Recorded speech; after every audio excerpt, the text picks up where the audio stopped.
तोहरा बिना जी अब कैसे जाओ, रात भर रोवेला दिल के अरमा हो। नींद उड़ गई, चैन खो गई, तोहरे प्यार में पागल इंसान हो। फोटो तो हर देखी रोवे लागे दिल, आंसू गिरत बा हर एक रात में। सपना में आवेलू, दिल तड़पावेलू, काहे छोड़ गइलू हमके अकेले। मोहब्बत की कहानी अधूरी रह गई, दिल के दुनिया अंधियारी बन गई। जिंदगी भर याद करी तो हम प्यार के, रो रो के आँखियाँ सूज गई। तोहरा बिना जी अब कैसे ऐ सनम। दिलवारों में सुबह शाम, तोहरा बिना जी अब कैसे ऐ सनम। सुन के टूटे पूरा जहां, तोहरा बिना जी अब कैसे ऐ सनम।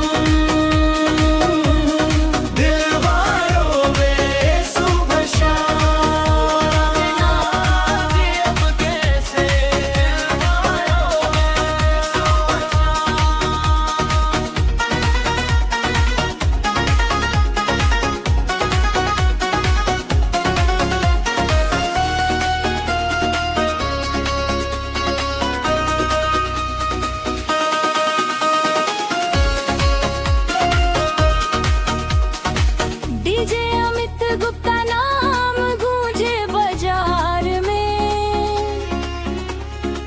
दर्द बसल बाब दिल के तार में। सच्चा प्यार के मिलल सजाए जान, अब त टूट गइल जिंदगी के खेल में। और बिना हर पल सुना लगे, हंसी के रंग सब धुंधला लागे। जियत बनी बाकिर जील कठिन, तोर याद में मन हरदम जागे। मोहब्बत की कहानी अधूरी रह गई, दिल के दुनिया अंधियारी बन गई। जिंदगी भर याद करी तो हम प्यार के, रो रो के आँखियाँ सूज गई। तोहरा बिना जी अब कैसे ऐ सनम। दिलवारों वे सुबह शाम, तोहरा बिना जी अब कैसे ऐ सनम। सुन के टूटे पूरा जहां, तोहरा बिना जी अब कैसे ऐ सनम। दिलवारों में सुबह शाम, तोहरा भी अब कैसे। दिलवारों में सुबह शाम।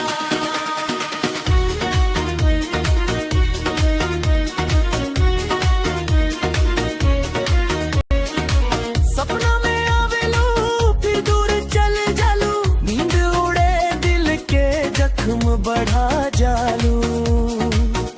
अब ना रह लो आशा, ना रह लो बहाना, बस तोहर